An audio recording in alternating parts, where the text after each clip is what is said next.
अस्सलाम वालेकुम वरहमतुल्लाहि वबरकातुहू। अज़ीज़ान मिल्लत इस्लामी, आप तमाम उम्मती को अबू फैसल की तरफ से सलाम अर्ज़ है। घर में बैठी पर्दा नशीन इज़्ज़तदार माँ और बहनों को अबू फैसल की तरफ से सलाम अर्ज़ है। और रमज़ान अल करीम, रमज़ान के 2 रोज़े हमारे पास ख़त्म हो चुके हैं और खलीज में 3 रोज़े ख़त्म हो चुके हैं। चौथे की आमद चालू हो चुकी है। चौथे में उधर है, तीसरे में हम जाएंगे इंशाअल्लाह। 3 तरावियाँ तो हमारे हो चुके हैं, 3 दिन के, 3 रोज़ों के, 3 रमज़ान के। ये अल्लाह का करम है और अल्लाह हमारी हिफाजत फरमाए। इन मुनाफिकों को, इन फ़िरक़े परस्तों को, इन दहशत गर्दों को, इन मॉब लिंचरों को, इन बलात्कारियों को अल्लाह नस्ता नाबूद करे, अल्लाह इनको ज़मीन बोस करे और अल्लाह सारे आलम में हर मुसलमान की हिफाजत फरमाए। और जो हमारे घरों में जो बेटियां, हमारी बेटी है, बहनें बैठी है बग़ैर शादी के, अल्लाह उनको नेक सालेहीन जुड़े नसीब फरमाए। और जो बीमार हाल है, जो हॉस्पिटलों में है या घरों में है, अल्लाह उनको शफ़ाए कामला, शफ़ाए जमील अता फरमाए। और जो भाई बेरोज़गार है, अल्लाह उनको रोज़गार से लगा दे। और जो मरहुमीन गुज़र चुके हैं, अल्लाह उनको जन्नतुल फिरदौस में आला से आला मुक़ाम अता फरमाए और उनके ख़बरों को नूर से भर दे। और हमको 5 टाइम के नमाजी बना दे, हमको नेक रास्ते पे, सालेह रास्ते पे चलने की तौफीक अता फरमाए। और हमारे बच्चों को अल्लाह नेक सालेहीन बना दे। अल्लाह हमारे बच्चों को, हमारी औलादों को 5 टाइम के नमाजी बना दे, हक़ पे और ईमान पे चलने की तौफीक अता फरमाए। अल्लाह हमारे गुनाहों को माफ़ फरमाए। अल्लाह हमारे जाने अनजाने में जो गलतियाँ हुए हैं, अल्लाह उन गलतियों को माफ़ फरमाए। बहरहाल कैफ आप लोगों से एक इल्तिजा है, एक दरख्वास्त है मेरी, नमाज़ें मिस मत करो, रोज़े मिस मत करो, इबादतें मिस मत करो। अल्लाह को, रूठे हुए रब को गिड़गड़ा के, रो के मना लो, उस रूठे हुए रब को मना लो। और ये फ़िरक़ा परस्त ताक़तें, ये दहशत गर्द हमारा कुछ नहीं उखाड़ सकते इंशाअल्लाह ताला।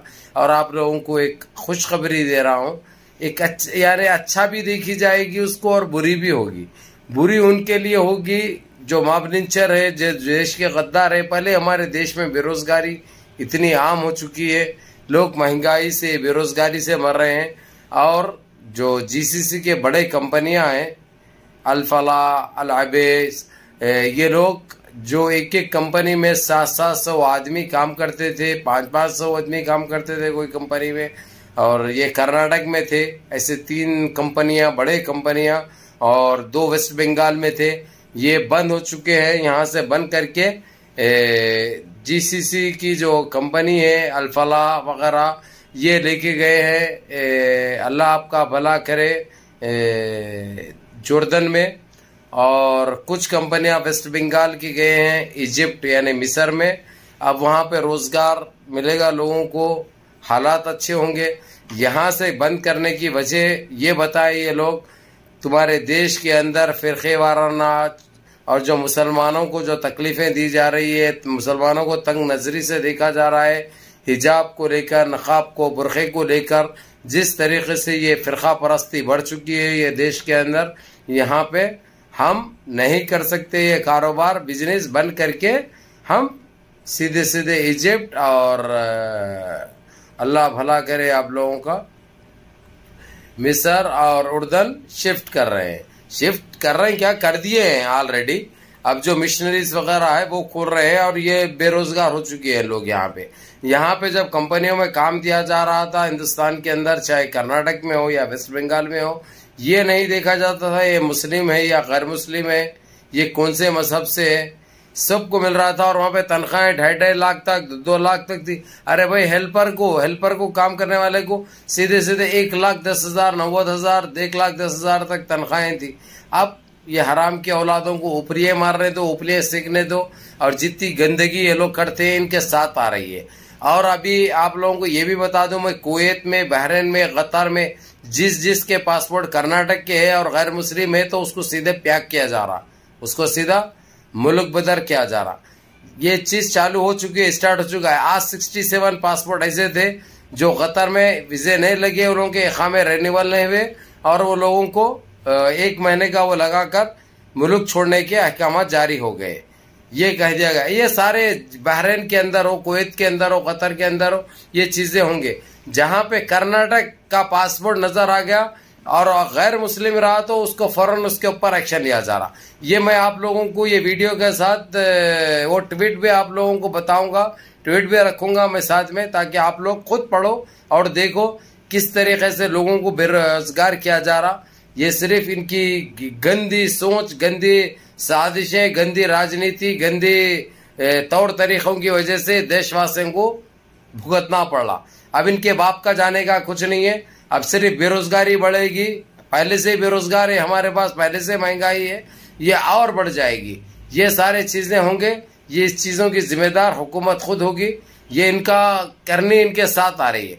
और दूसरी चीज ये बता दूं मैं आप लोगों को, जिस तरीके से ये कर्नाटक के पासपोर्ट बता चुका हूं, फिर बोल रहा हूं, जहां पे कर्नाटक लिखे हुआ होगा खत्म होगा। कर्नाटक के जितने गैर मुस्लिम है वो उनको सबको आने ही आना है। उनके वीजे भी है तो वीजों की मियाद उनकी खत्म कर दी जा रही। अगर जो उनके पास टाइम भी है तो 1 ही महीने का 30 दिन का इनको टाइम दिया जा रहा।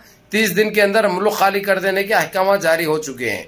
ये इसके जिम्मेदार कौन है? ये कई के लिए जहां पे भाजपा बीजेपी के लोग की अक्सरियत है वहां पे गंदा खेल खेला जा रहा, गंदी साजिश रची जा रही।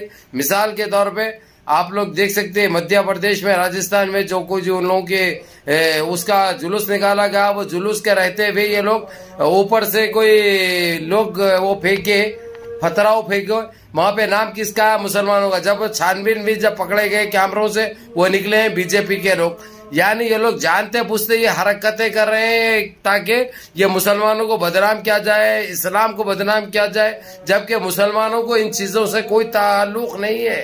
और ये बार बार आप लोगों को बता दूं, अब इनके ऊपर कार्रवाई चालू हो चुके हैं, इनके ऊपर काम चालू हो चुका है, इनका एक्शन लिया जा रहा है। इनकी हर गंदी चीज का इनके ऊपर नजरें रखे हैं। और खत्म, कर्नाटक तो खत्म ही होगा भाई। गैर मुस्लिम जहां पे है उसकी जिंदगी खत्म हो गई। ये जरा ये तरावी के बाद जो वो होता है, जरा हो जाने तो फिर मैं वो करता हूँ।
बहरहाल केफ आप लोगों को ये जानना और समझना बहुत जरूरी है कि हमारे देश में क्या चल रहा है।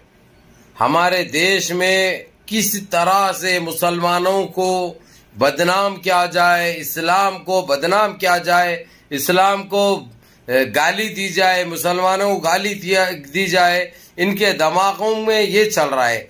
अब इसके बाद मेरी और एक वीडियो रहेगी, वो रहेगी ये हराम का बच्चा नस्ले हराम परसों जो जेल जाके आया नरसिंह आनंद सरस्वती, उन्हें जो इस्लाम के तारुख से जो बोला वो इंशाल्लाह आप लोगों को बताऊंगा। और जो राज ठाकरे जो महाराष्ट्र का है, उदय ठाकरे का चिचरा भाई, एक नस्ले हराम नस्ले बद है, आप लोगों को पता है। और वो कमबख्त वो कीड़ा, आरएसएस का कीड़ा बजरंगी केंजुआ, अभी उसको कोई पूछ रहा नहीं, उसकी कोई औकात नहीं है। तो उन्हें सिर्फ सुर्खियों में रहने के लिए जिस तरीके से ये हमारे पास काला लेंडू, काला वड्डेवर, काला डैयूस, काला डुक्कर है ना, वही समझ का, वही सोच का, उसके नक्शे कदम पे चलने वाले आरएसएस के मुट्ठी भर के है भाई ये बजरंगी केंज में मूत्र पीने वाले, उसको बड़े नमाज के लिए अज़ा के लिए बड़ी तकलीफ पैदा हो रही, सारे स्पीकर निकालो बोरा मस्जिदों से, जबकि उसकी अम्मा का महाराष्ट्र नहीं है ना उसका बाप महाराष्ट्र को लेके आया सो है। जो बोल रहे हैं ये लोग, सिवाय ये लोग बोल के स्क्रीन पे रहना चाहते हैं, इनकी औकात कुछ नहीं है। इनकी औकात गटरी कीड़े है और हमारी जूती की धूल है, हमारी डावे पांव की जूती से ज्यादा नहीं है। और तो ये चिंदी चोर साला 2% का बौना खत का है, इतना सरगा है और उसका कोई वो नहीं है भाई। जबकि जो है सो वहां पे शिवसेना पार्टी की सरकार है, वहां पे उदय ठाकरे की, उसको एतराज नहीं है ना उसके कोई मिनिस्टर को एतराज है। ये चिंदी चोर भाजपा का है, बीजेपी के नक्शे कदम पे चलने वाला है, इसलिए ये फालतू बातें करता।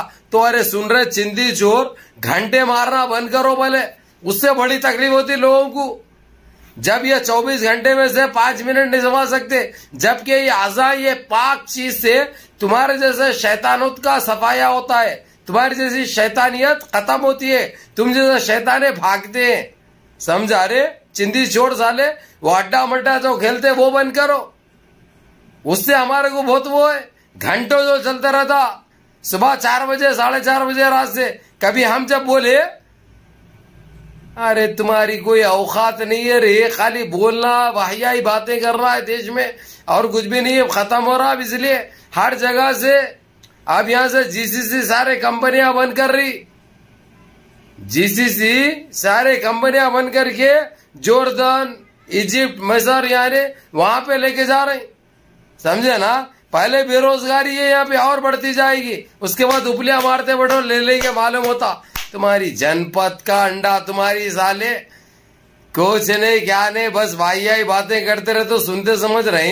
अब काम हो रहा तुम्हारे ऊपर, नजरअंदाज कोई भी नहीं करते, अब घप बोल के लग रहा जाके तल तक। हाँ जब सही मालूम होगा। और मेरे अजीज दोस्तों, मेरे भाइयों, बहरहाल आप लोगों को ये कहूंगा मैं, आप लोग नमाजें पढ़ो, रोजे रहो और गरीब गुरबा में फितरा तकसीम करो। देखो कोई अपने अड़ोस पड़ोस में कोई बगैर सहर करके सो रहे हैं क्या, बगैर सहर करके रोजा है क्या, और कोई इफ्तारी में कोई नमक से खोल रहे हैं क्या रोजा, ये देखो ये हमारा काम बन जाता है। ठीक है ना मेरे भाइयों। बहरहाल दुआ में याद रखिए और इस भाई को भी इंशाल्लाह दुआ में याद रखिए, माँ बाप की खिदमत करिए और सारे मुनज़्ज़म रहिए, मुत्तहिद रहिए, अपनी सफ़ों में इत्तेहाद बरकरार रखिए। अस्सलाम वालेकुम।